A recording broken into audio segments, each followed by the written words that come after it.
Assalomu alaykum do'stlar, hammaga xayrli kun, sog'lig'inglar yaxshimi, charchamayapsizlarmi? Biz esa kecha Dushanba shahrida edik. Bugun esa Tojikiston bo'ylab Perivallarni kezib, Xo'jand shahriga yetib keldik. Hozir to'y xizmatimiz bor. Kelin-kuyovlarimizni kutib olib, qo'shiqlarimizni kuylab, xizmatimizni tugatib, yana vatanga chiqib ketamiz. Kstati, Perivaldan ikkinchi marta o'tishimiz juda ham chiroyli, manzarasi va Shveysariya bilan do'stlar. Ko'pchilik aytishgandi 4 ta faslni ko'rsangiz bo'ladi deb. Haqiqatda shunaqa bo'ldi.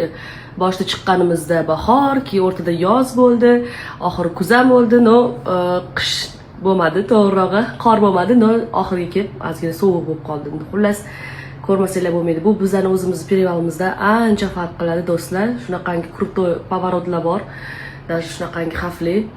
Shuning uchun agar Tojikiston kelsanglar, обязательно mana shu Perivaldan o'tib ko'ringlar do'stlar, juda ham maroqli. Kstati, ichidagi tunnellari 6 metrli tunnel.